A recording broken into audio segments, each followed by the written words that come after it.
সুপ্রিয় দর্শক, আসসালামু আলাইকুম।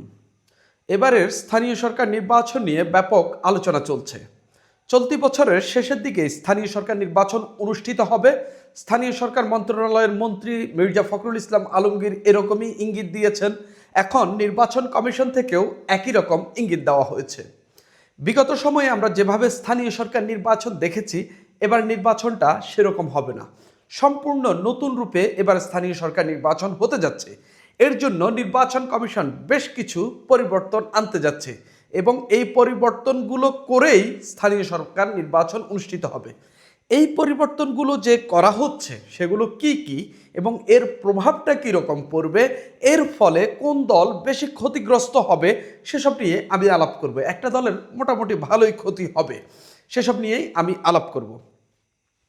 স্থানীয় সরকার নির্বাচনে যেই পরিবর্তন আনতে যাচ্ছে, বিগত যে স্থানীয় সরকার নির্বাচন হয়েছে সেই পরিবর্তনের মধ্যে অন্যতম পরিবর্তন হলো এই যে ত্রয়োদশ সংসদ নির্বাচনে আমরা যেভাবে দেখেছি প্রার্থীরা পোস্টার ছাপাতে পারছেন না, একই জিনিস স্থানীয় সরকার নির্বাচনেও থাকবে।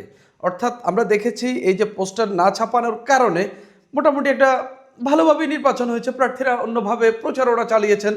পোস্টারের যে খুব বেশি দরকার আছে সেটার কিন্তু প্রয়োজনীয়তা আমরা অনুভব করিনি এবং আসলে আমার কাছেও মনে হয় পোস্টারের কোনো দরকার নেই। এর বাইরে যে পরিবর্তনগুলো আসছে, অনলাইনে মনোনয়ন জমা দেওয়ার ব্যবস্থা বাতিল, এটা খুবই গুরুত্বপূর্ণ একটা পরিবর্তন। কথা হইল, যখন আমরা ডিজিটালাইজড হতে যাচ্ছি, যখন আমরা দিনে দিনে অনলাইনমুখী হতে যাচ্ছি, তখন কেন অনলাইনে মনোনয়ন ফর্ম দেওয়ার ব্যবস্থা, জমা দেওয়ার ব্যবস্থা বাতিল করা হচ্ছে? এটাই সবচেয়ে বড় প্রশ্ন। এখানেই লুকিয়ে আছে অনেক কিছু। অনেক কিছু বলতে ধরেন যে অনলাইনে আপনি যদি মনোনয়ন জমা দেন, যে কোনো জায়গা থেকে আপনি মনোনয়ন জমা দিতে পারেন। তো যে কোনো জায়গা থেকে মনোনয়ন জমা দিলে তো আওয়ামী লীগের যে কেউ যে কোনো জায়গা থেকে মনোনয়ন জমা দিতে পারবেন।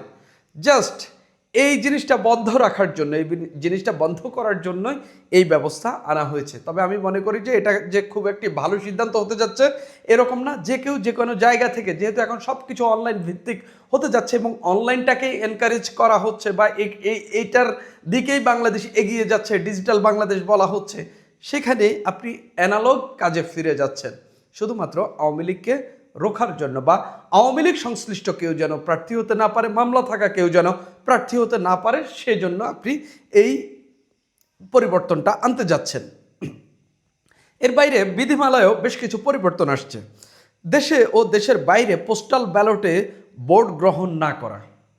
কেন? বিগত নির্বাচনে তো পোস্টাল ব্যালটে ভোট গ্রহণ করা হয়েছে, স্থানীয় সরকার নির্বাচনে কেন নয়? নিশ্চিতভাবে এটা একটা বড় একটা নির্বাচনযোগ্য এবং এখানে ইউনিয়ন ভিত্তিতে নির্বাচন হয়, এগুলো সব ইউনিয়নের ভোটার তালিকা তৈরি করে বিদেশে পাঠানো আনা অবশ্যই একটা ঝামেলা। কিন্তু আপনি তো সেই একটা সিস্টেমের দিকেই এগিয়ে যাচ্ছেন। আপনি যখন সেই সিস্টেমের দিকে এগিয়ে যাচ্ছেন, এখন কেন সেখান থেকে পিছু হটছেন? এখানে নানা ধরনের রহস্য লুকিয়ে আছে। রহস্য বলতে আওয়ামী লীগের অনেকেই এখন বাইরে অবস্থান করছেন। তারা যদি ভোট দিয়ে তাদের পছন্দের কোনো প্রার্থীকে জয়ী করে ফেলেন, সেগুলো নিয়েও সমালোচনা হচ্ছে। অনেকেই বলছেন যে যেন আওয়ামী লীগের যে বাংলাদেশ থেকে পালিয়ে যাওয়া বা বিদেশে অবস্থান করা নেতাকর্মীরা যেন ভোট না দিতে পারে, সেজন্যই এই ব্যবস্থা করা হচ্ছে।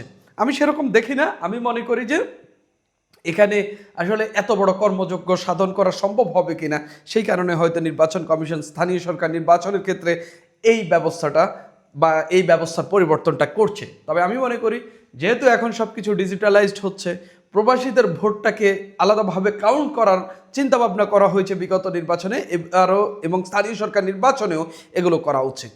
ফেরারি আসামিদেরকে প্রার্থী হতে না দেওয়া, ফেরারি আসামিরা প্রার্থী হতে পারবেন না, এখানেও বাধার মুখে পড়ছে আওয়ামী লীগ। ধরেন আওয়ামী লীগের কেউ পালিয়ে থেকে মনোনয়নপত্র জমা দিলেন, নির্বাচন কমিশনে মনোনয়নপত্র জমা দিতে গেলে তো তিনি আর গ্রেপ্তার হবেন না, কিন্তু তিনি ফেরারি আসামি হিসেবে চিহ্নিত থাকবেন, তার মনোনয়নপত্র অটোমেটিক্যালি বাতিল হয়ে যাবে। স্থানীয় সরকার নির্বাচন একটি বড় নির্বাচন, সারা দেশের সব মানুষ এটাতে মোটামুটি ইনভলভ থাকেন।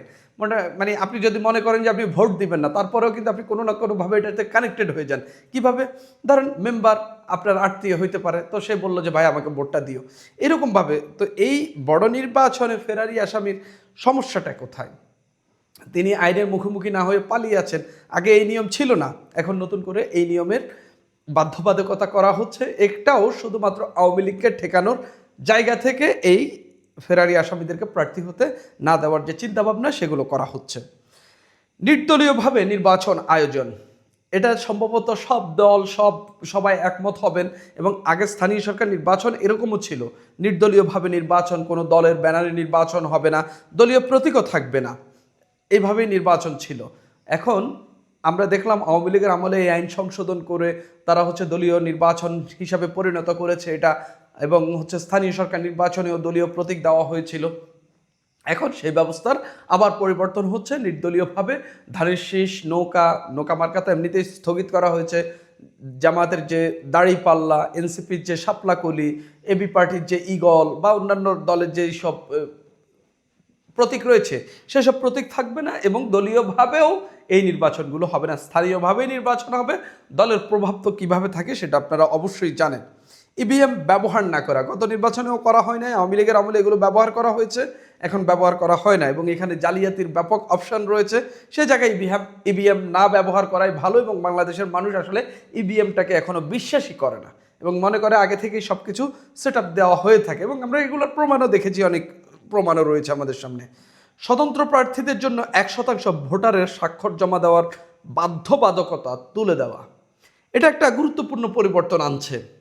তবে অনেকেই বলে থাকেন যে গণতান্ত্রিকভাবে যে কেউ প্রার্থী হতে পারেন, এখানে স্বাক্ষরের দরকার পড়বে কি, কিন্তু আবার অনেকেই বলেন যে কেউ প্রার্থী যেন হয়ে যেতে না পারেন সেজন্য তাকে যেন মোট ভোটারের 1% আগেই সমর্থন দেয়, তারাই যেন প্রার্থী হইতে পারেন।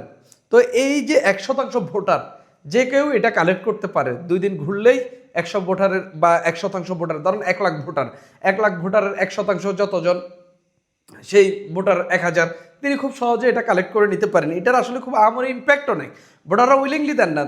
আপনি গেলেন প্রার্থী বললেন ভাই আমার একটা সিগনেচার দেন আমি প্রার্থী হচ্ছি, সে দিয়ে দিবে, এটাতে তার কোনো অনিচ্ছাও থাকে না।